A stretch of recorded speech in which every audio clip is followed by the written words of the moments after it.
Have you ever struggled with creating the perfect tones that your favorite worship guitarists and bands use? Well, I sure have. I've been playing guitar for 20 years, and in the last 2 years, I've completely rethought everything I knew about creating and shaping tones. I wanted to take that journey and share it with you today. I am definitely not a professional guitar player. I'm a hobbyist, but I've been playing for years. I have a passion for being a part of worship. I've played electric guitar, acoustic guitar, sang, and played with bands and worship teams across Southern California, and it's just brought so much joy to my life, and I'm so thankful to have been a part of that. And so much of that journey has been crafting the sounds and the tones that go along with the songs that we play.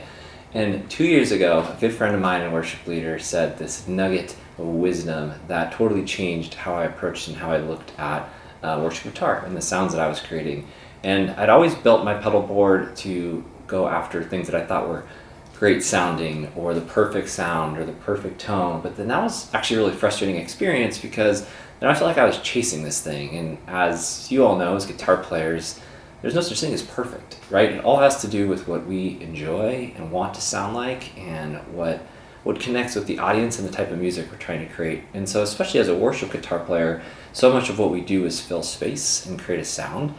And what my buddy said to me, this nugget that I'll never forget, is he said, as a worship team, if we could replicate the songs to 80% of what they are on a Sunday morning, then that would be a huge win. Knowing that, for the most part, the musicians are volunteers and hobbyists and passionate about music, but if we're playing in the worship team on a Sunday like myself, I don't profess to be at the quality of guitar player as those who are in these incredible bands that write this God-led music that's just wonderful. And so to me, I was like, okay, I think I could do 80% as good. I feel like that's a challenge I can take on. And with that, it also got me into this mindset of thinking, and it hadn't totally clicked to me, this idea that as a worship band, it's more or less a cover band. And for many of you, maybe duh. But for me, in some ways, it started me thinking about my tone and my sounds in a different way. And then you partner that with the progression in digital technology, especially all the stuff that Strymon's doing and so many great companies out there that allow the replication of these amazing sounds without having to buy and purchase tons and tons of gear. And so I went on this journey to discover and figure out, okay, how could I get to 80% or better of that sound that when I listen to a Bethel record or when I listen to Phil Wickham or Hillsong or any of these amazing bands, and worship leaders, how could I have a sound like that? And part of that for me, one was just was a personal challenge, but I also felt like as worship leaders that so much of what we do is create space and encourage people into worship to connect with God. And one of the ways to do that is through music excellence, that for the non-musician, typically that's coming to worship, right, that they can be a part of that experience. And I really realized and thought about when we sound more like what they're used to hearing, what people are listening to on Spotify or on the radio, that it's easier, right, for them to subconsciously and emotionally connect with the Spirit. And obviously the Spirit's always moving in there, but again, helping people to find that.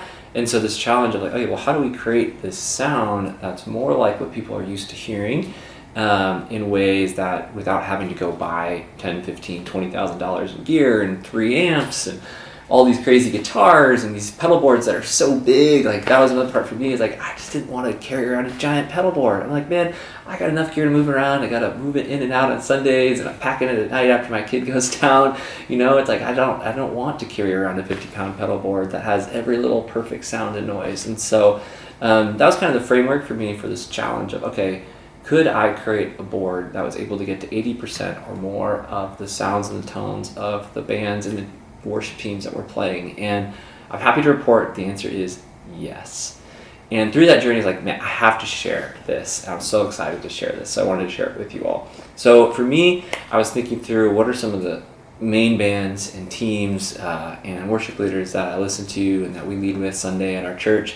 There's lots of Bethel, Phil Wickham, Hillsong, Chris Tomlin, Pat Barrett, Elevation. And so those are the types of bands that are really the inspiration for this. And as I was going through this, I recognized and realized that there was kind of 3 primary tone shapes and sounds that are really driven by the distortions, the reverbs, and the amps that groups are using. And there's plenty of other things. I'd say those three categories for me were like, okay, these, if I can get dialed in and have enough options, help me create those tones and sounds that are 80% or better in terms of sounding like what people are used to hearing and what those records sound like. And so through that journey, I realized that there's kind of a Bethel sound, and that a lot of that, again, has to come from the distortions that they're using and the tones and the shapes. And so we're going to dive into that. And then there's been lots of bands that have come out of Bethel, been inspired by Bethel. So I would say those all kind of live in a similar tonal space. And then there's Bethel, then Phil Wickham. Phil Wickham has his own sound as well. And if you ever listen to Phil Wickham stuff, it's a little poppier and he uses a lot more chorus and some of the brighter sounds than some of the other groups. So I'll kind of show you that. And then the last group, I would say, which probably the largest group actually, is like the Hillsongs and Chris Tomlins and Pat Barrett's and bands that are using kind of lighter distortions. They can still get really big, but they're using, you'll kind of see what I mean, but I would say they use more clean tones with a little less fuzz and distortion on them. And those all kind of fit and feel in a similar category.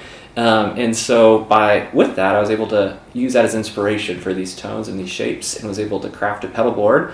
As you can see here, that's not giant, that doesn't break the bank, that I can move easily around my house and unplug it and take it to church on Sunday and take it back. And so with that, I'll kind of gonna walk through those three groups and walk through the pedalboard. And I'll start that to you by saying that really none of this would be possible, or this journey at least was made incredibly simpler by Tone Factor and the Bethel guitar players, and they just have been so generous with sharing their tones and their sounds, and I'm so thankful for that, because then that has really been the foundational base for all of this. And so I'll link out to some of those patches and I'll speak to them and some of the differences there, but that's been a huge part of making this possible for me. So with that, let's walk through the pedalboard.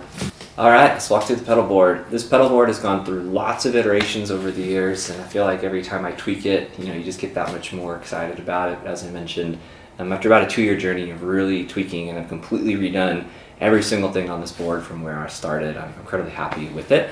And you'll see the Strymon 3, the Holy Trinity there.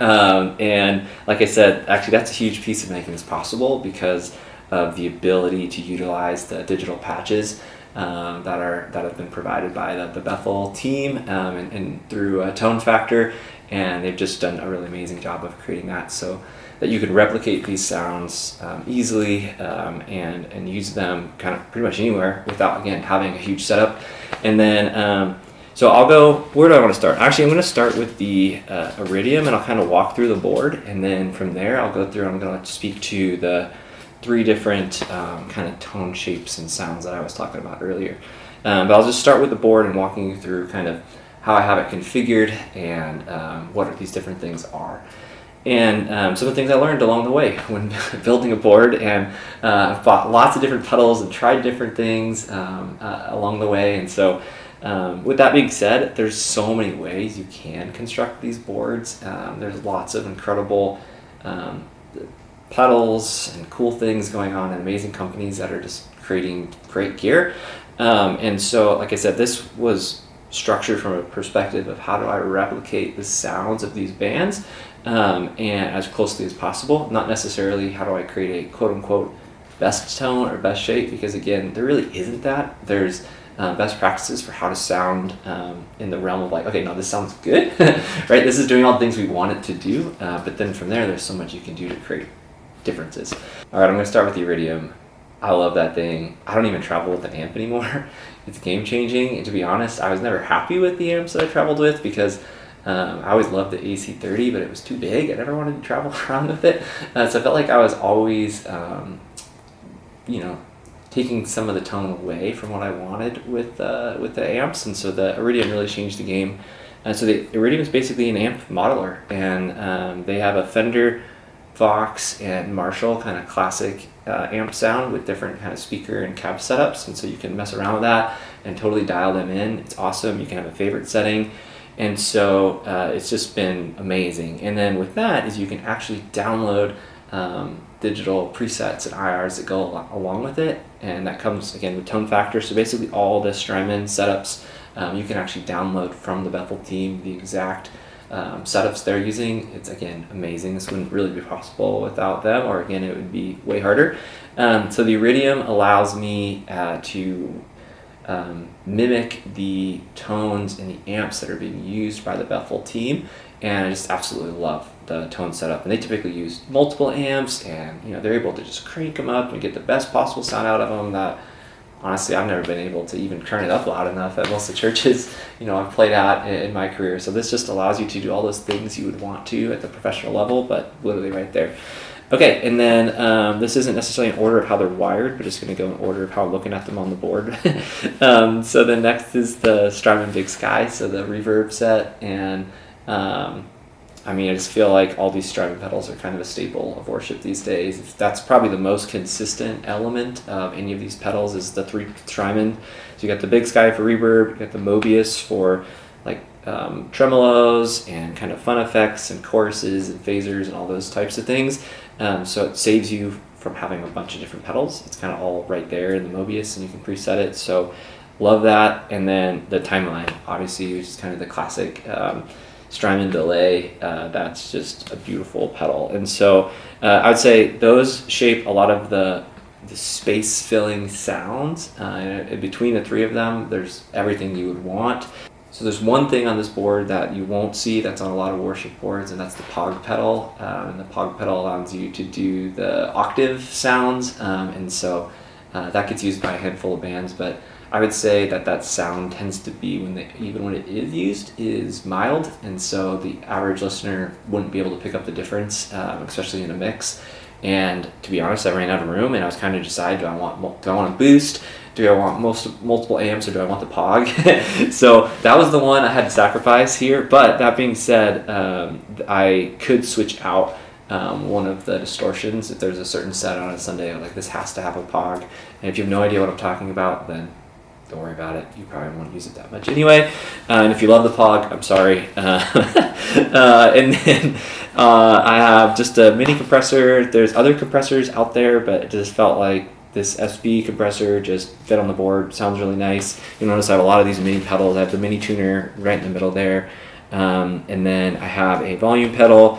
I've gone back and forth with friends on volume pedals and how much people hate volume pedals because they tend to break all the time. I've tried a couple of them, and I've just given in that it's going to break every couple of years. But I like this Dunlop one a lot. Fits the board perfectly and sounds great. So I've stuck with this one. And then the part that took me the longest to figure out actually was this distortion and boost stack here along this section. And that's actually the most internal debate. So the one that was the easiest was the kilt, which is this middle kind of gray distortion right here. And that is the primary distortion that David Hislop uses at Bethel. And so when you think of Bethel's sound, it's really from a distortion standpoint, it's the kilt. And I feel like that sound, if you had to think just worship distortions, I would say for like a heavier distortion, the kilt just is a big part of that. It was modeled off of the Delirious stuff. The Stoogie was a part of that. And so there's kind of a long legacy of amazing worship music and guitar that kind of comes through the kilt. I really like the kilt because it also has a kind of an added distortion layer to it. So it's got this cool, the JHS makes this red button here. So you can kind of turn that on. So I'll turn the kilt on, and then you'll see the normal is blue. And then you hit the red, and it gives it this extra little crunch. And so I love that, just not necessarily a boost, but it's like a little more crunch. And can come in really handy when you have a bigger lead line or want a little, like I said, a little pop, but not necessarily a boost. So I would say that's the primary distortion for the Bethel, as well as the Wickham, and I'll get into that a little bit more. And honestly, I probably could have gotten away with just that because it's a very flexible distortion. I can turn it up or turn it down, or you can just play lighter or softer, and it gives you a lot of leeway to work with. And then the Vertex Boost, super happy about that I just feel like it does everything I want it to do from a tonal shaping. It just kind of pushes into the amps, and is a beautiful boost. And then last on here is the Benson. And so that for me, I was introduced to that recently, actually.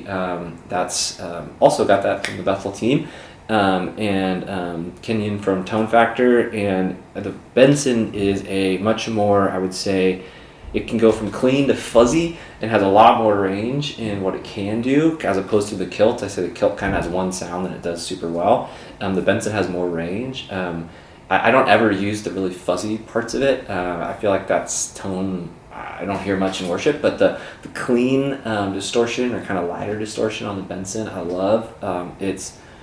I've tried tons and tons of distortion pedals, and I feel like the Benson does the best job of kind of simulating the sound of pushing into an amp, and so you get a clean that you can kind of dig into, but it still has lots of tone.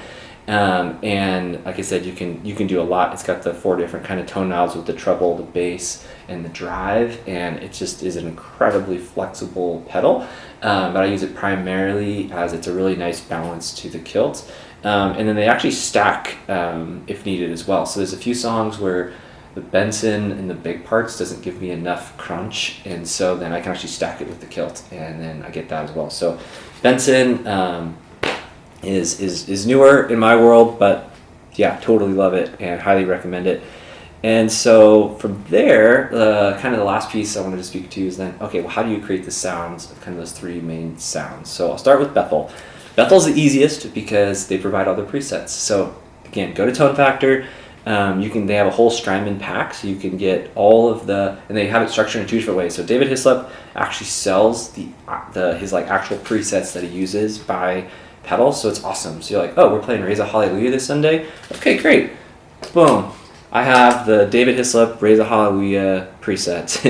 And then you add the Kilt, and it's exactly like his sound, right? So there's lots of cool things he'll add on it, and I can say it sounds as good, but he's talking about 80% or better. Like, those are the core elements that are shaping his sound.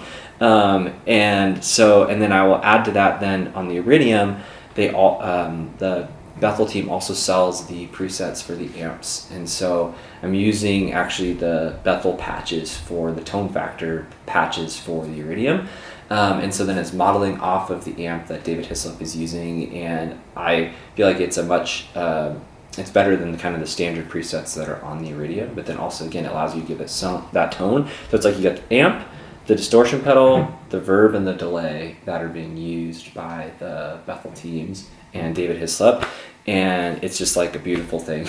It makes it so easy. The downside to that is it's kind of a pain to reset everything every single week when you have new songs to remember where, okay, this song is here, okay, I gotta move this around on the MIDI controller on the patch.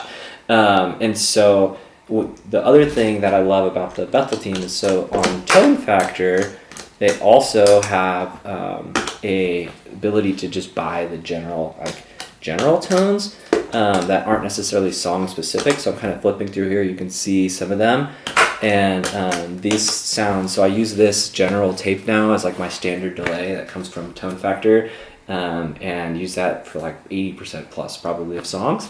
But then they have kind of the delays and the tremolos and all the sounds you would want. The same thing for the Big Sky. I love they have this patch for a bright cloud and a dark cloud. Again, I use those like 80% of the time, and not just Bethel, but like all the worship sounds. And so there's times where you want other things, but I would say in general, having these kind of patches from Tone Factor for these plus those core drives allows you to you turn it on and you're like, wow, I feel like I didn't have to do anything, although you did a ton because you got to buy these pedals and stuff, but you don't have to sit there and try to tweak every little bit. It's already dialed for you, and it's an incredible gift. So thank you, Tone Factor and David Hislop and team for that. So then moving into the Phil Wickham sound, so the difference between the Bethel sound and the Phil Wickham sound is that Phil likes to use choruses, or his guitar players do. His tone and sound tends to be brighter. So for me, I use the Kilt still as the primary distortion. and I don't actually know what distortion the Phil Wickham team is using. There's not a lot of great resources out there to find it. So Phil and team, if you're listening, we'd love for y'all to drop a hint for us here. But I feel like the kilt sounds really close and really good, so I've been using the kilt. And then the general tape works for a lot of his stuff, but then he also, off of the Tone Factor, I should have worn different shoes for this, the quarter clean comes in really handy for some of the more rhythm parts and rhythm pieces that don't need the full dotted eighth sound on them. So I would say for Phil Wickham, those are the two primary sounds. And then the bright, the two verbs that often is on from Tone Factor is the bright cloud. And then let me see if I got it in here or not. If I can get this going. I would say this light plate verb gets used a ton for me with Phil Wickham stuff. And then on the Mobius, the choruses are awesome. So there's this poly-wide chorus, and then I'm trying to remember what the other one it is. Let's see if it's in here or not. I may not have it in here. But the poly-wide, and then there's another chorus. Can't find it. So there's another chorus on the Mobius. That's kind of the two standard choruses from Tone Factor that go with the Mobius, and both of those are really close to what Phil Wickham's using. And so the difference between Bethel and Phil Wickham is that you're going to use the chorus on almost all of Phil Wickham's songs. You're very rarely going to use a chorus for Bethel songs. And then I would say the Phil Wickham songs also use the light cloud, that kind of brighter cloud sound, whereas the Bethel songs seem to just have more variety, and there's times where you want a brighter sound, there's times where you want a darker sound, so you're going to use more things with Bethel sounds, but it's the same kind of core distortion. So I mean, honestly, you could boil it down to as simple as the Phil Wickham is using chorus and Bethel tends not to. For our third general sound, we're going to speak to kind of a cleaner distortion that you often find with Hillsong, Chris Tomlin, Pat Barrett, and a lot of other bands that are kind of in that style, I guess, tonality-wise. And that doesn't mean that they don't get big, that they don't have lots of distortions. But I was realizing as I've been playing along that when I use the kilt with some of those bands in that category and just some bands in general, that it's a little too crunchy in some of the soft moments, and it's not exactly the sound that I want. And so there's a number of bands that I would say use an electric guitar sound that's more cleaner in general and then pushes into the amps, whereas the kilt can do that, it certainly does do that, but its general state of crunchiness is higher. And so the Benson has just a huge range of what it can do, and the high drive side of it, it's really fuzzy. I personally don't love that sound, but I would say that sound I don't see in worship quite as often, that really fuzzy sound. But this thing's has such a wide range that has a really nice clean. You can almost use that as a clean boost if you wanted to, and so I kind of end up sitting kind of right in the middle there, but roll back the bass and kind of do a little bit over middle drive on the Benson, and it gives you this really nice kind of sound that pushes into the amp, so it's a little cleaner.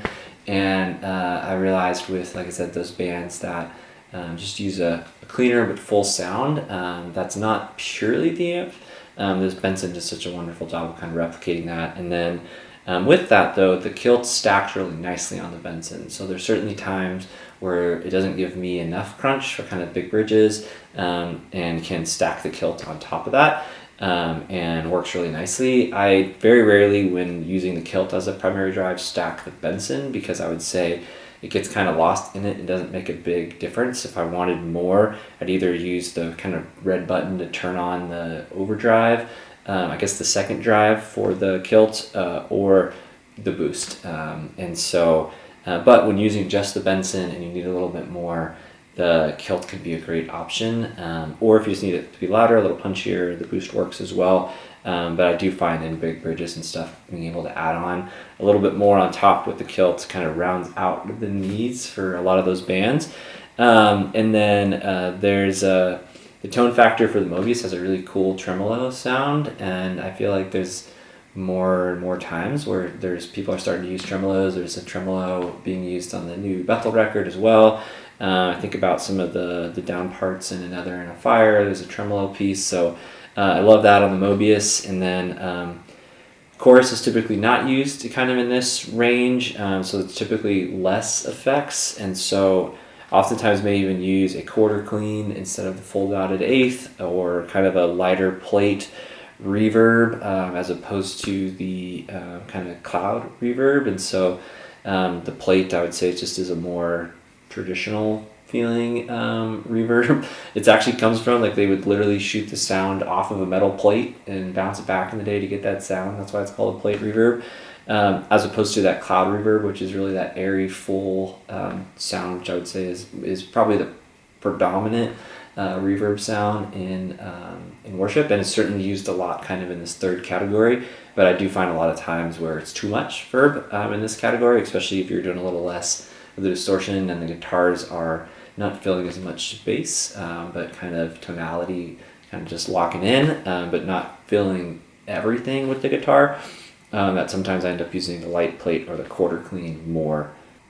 Thank you so much for listening. I hope this was super helpful. This was literally 2 years at least of a journey, and lots of Googling, lots of pedals and trying different things, and just felt like, man, I really want to share this knowledge to help others be able to bring to life these sounds and these tones that we love, and to help your local church and your worship band and your journey with the Lord, and just using music as such a huge part of that. And so thank you for what you do, and thank you for being a part of worship, and hope you enjoyed this. Good luck.